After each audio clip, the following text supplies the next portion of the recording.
سلامتی کونسل نے دوحہ پر حملوں کے خلاف مذمتی قرارداد منظور کر لی۔ امریکہ سمیت تمام 15 ممالک کی حمایت۔ قرارداد میں اسرائیل کا ذکر غائب۔ رکن ممالک کا کشیدگی میں کمی کی اہمیت پر زور۔ یرغمالیوں کی رہائی اور غزہ میں مصائب کے خاتمے کو اولین ترجیح قرار دیا گیا۔ پاکستان کا قطر سے اظہار یکجہتی۔ وزیراعظم شہباز شریف کی دوحہ میں امیر قطر شیخ تمیم بن حمد الثانی سے ملاقات۔ اسرائیلی حملے کی شدید مذمت کی۔ قطر کی قیادت اور عوام کے ساتھ اظہار یکجہتی کیا۔ وزیراعظم نے کہا کہ اسرائیل نے قطر کی خود مختاری پر حملہ کیا ہے، جو علاقائی سالمیت کی کھلی خلاف ورزی ہے اور بین الاقوامی قوانین کے منافی ہے۔ مشرق وسطیٰ میں اسرائیلی جارحیت کو روکنا ہوگا۔ پاکستان مشکل وقت میں قطر اور عوام کے ساتھ کھڑا ہے۔ وزیراعظم نے امیر قطر کو پاکستان کی مکمل یکجہتی اور حمایت کا یقین دلایا۔ وزیراعظم شہباز شریف قطر کے دورے کے بعد وطن واپس پہنچ گئے۔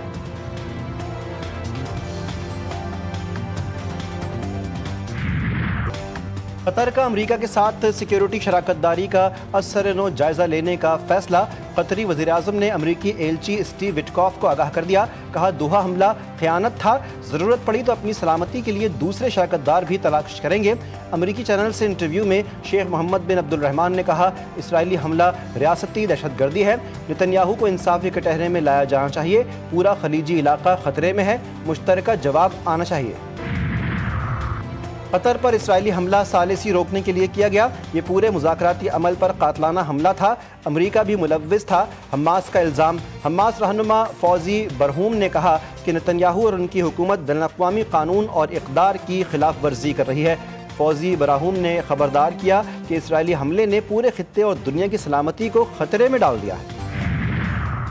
امریکی صدر ڈونلڈ ٹرمپ اسرائیل کے قطر پر حملے پر برہم۔ وزیراعظم نتنیاہو سے ٹیلی فونک رابطے میں ناراضگی کا اظہار کیا۔ امریکی صدر نے حملہ غیر دانشمندانہ قرار دیا۔ ٹرمپ نے نتنیاہو سے سوال کیا کہ کیا قطر پر حملہ کامیاب رہا۔ ٹرمپ نے اسرائیلی فیصلے سے لا تعلقی کا اعلان کرتے ہوئے کہا کہ آئندہ ایسا نہیں ہوگا۔ جلال پور پیروالا اور شجاع آباد بڑے آبی ریلے کی زد میں ملتان کے شیر شاہ بند میں شگاف نہیں ڈالا جا سکا۔ شہر کو بچانے کے لیے عوام کا ہنگامی بنیادوں پر انخلا جاری۔ عارضی بند پر پانی کا دباؤ مسلسل برقرار۔ 90% نواحی علاقے زیر آب آ گئے۔ اچ شریف روڈ پر شگاف سے بستی لانگ، بستی کنہوں اور بہادرہ پور میں پانی داخل۔ تحصیل علی پور میں ہیٹ چنا، شیخانی، کوٹلہ اگر، مسن کوٹ بھلوا اور شاہ وساوا میں پانی داخل۔ ہزاروں افراد سیلاب میں پھنس گئے۔ پنجاب میں سیلابی صورتحال۔ ریسکیو کے لیے جانے والی کشتیاں حادثے کا شکار۔ کل سے اب تک 3 کشتیاں الٹ گئیں۔ بھاول نگر میں کشتی الٹ گئی، 22 افراد سوار تھے۔ کشتی اوور لوڈنگ کی وجہ سے الٹ گئی۔ 20 افراد کو بحفاظت نکال لیا گیا، جبکہ 2 افراد کی تلاش جاری ہے۔ جلال پور پیروالا میں بھی کشتی الٹ گئی، 16 کو بچا لیا گیا، 4 کی تلاش جاری۔ لیاقت پور موزہ نور والا میں ریسکیو آپریشن کے دوران کشتی الٹنے کا واقعہ، لاپتہ 2 خواتین سمیت مزید 3 افراد کی لاشیں مل گئیں۔ حادثے میں جاں بحق افراد کی تعداد 8 ہو گئی۔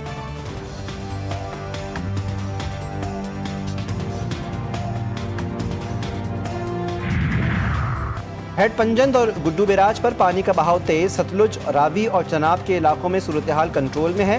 چیئرمین NDMA لیفٹیننٹ جنرل انعام ملک حیدر نے کہا پنجاب میں 24 لاکھ افراد کو محفوظ مقام پر منتقل کیا گیا۔ آئندہ پیشگی انتظامات کے لیے تمام ادارے کام کر رہے ہیں۔ وفاقی وزیر مصدق ملک بولے پاکستان موسمیاتی تبدیلی سے شدید متاثرہ ملکوں میں شامل ہے۔ آئندہ مانسون کی ابھی سے تیاریاں شروع کرنا ہوں۔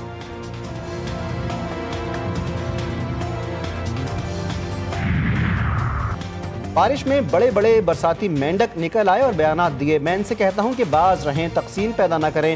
وزیر اعلیٰ سندھ مراد علی شاہ کی مخالفین کو تنبیہ۔ میڈیا سے گفتگو میں بولے ملک میں سیلابی صورتحال ہے، یہ وقت ایک دوسرے پر تنقید کا نہیں، ماحولیاتی تبدیلی کے خلاف سب کو مل کر کام کرنا ہوگا۔ وزیر اعلیٰ سندھ کی مزار قائد پر حاضری، پھول رکھے، فاتح خوانی کی۔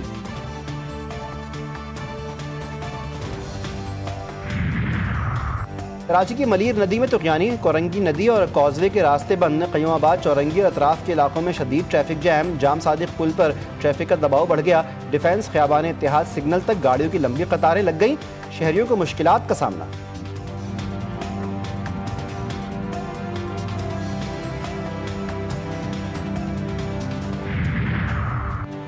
کراچی میں 3 ہٹی کے قریب لیاری ندی میں ڈوبنے والے 2 افراد کی لاشیں نکال لی گئیں۔ دونوں افراد کی شناخت نہیں ہو سکی، لاشیں اسپتال منتقل۔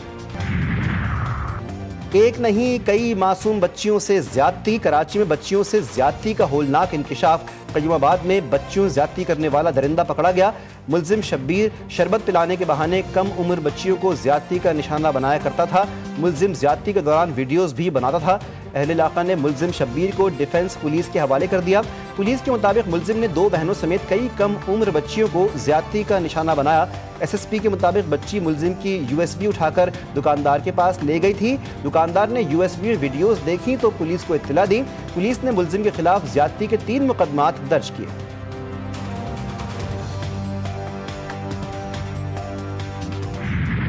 کراچی میں قتل کی لرزہ خیز واردات۔ گلستان جوہر بھٹائی آباد میں گھر میں چھری کے وار سے 3 خواتین قتل، خاتون اور ایک مرد شدید زخمی۔ خواتین کی شناخت مینا، عائشہ اور دانیہ کے ناموں سے ہوئی۔ زخمی خاتون کا بیان GTV نیوز نے حاصل کر لیا۔ خاتون نے بتایا کہ لڑکیوں کے ماموں نے تینوں کو قتل کیا۔ معدنیات کے معاملے کو آئینی تحفظ نہیں دیا جاتا تو سیاسی حالات مزید بگڑنے کا خدشہ ہے۔ ہم کسی کے خلاف نہیں، مگر معدنیات کی کھوج سے پہلے وہاں کے عوام کو اعتماد میں لینا ہوگا۔ تحریک تحفظ آئین پاکستان کے سربراہ محمود خان اچکزئی کی برطانوی ہائی کمشنر جین میریٹ سے ملاقات میں گفتگو۔ ملک کے مجموعی سیاسی حالات سمیت علاقائی صورتحال پر مشاورت۔ افغانستان کے مسئلے پر تفصیلی بات چیت۔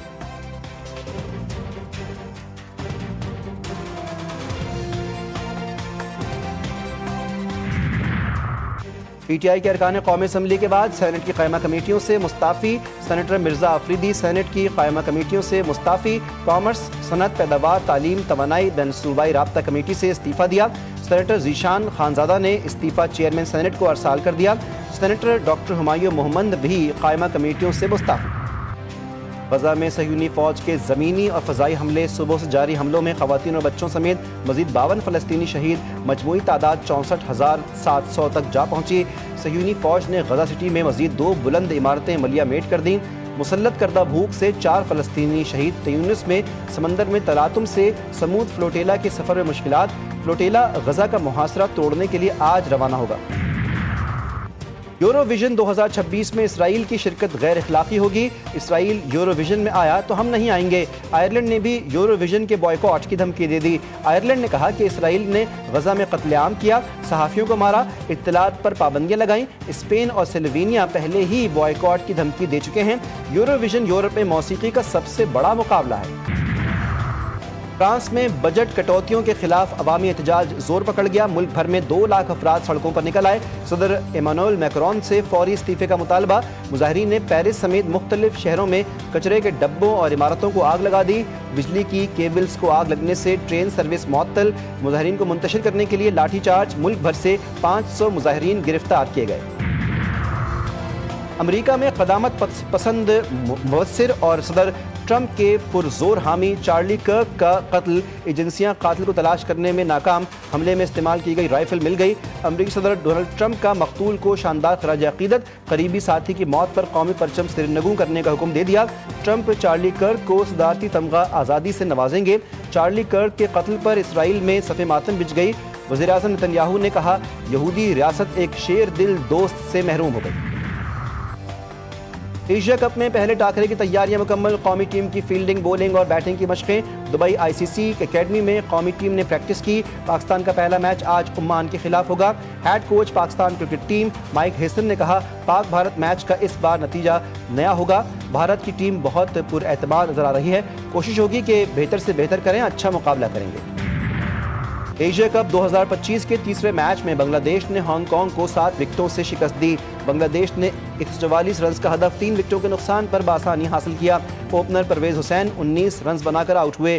تنزید حسین 4 رنز بنا پائے۔ کپتان لٹن داس نے 59 رنز کی شاندار اننگ کھیلی۔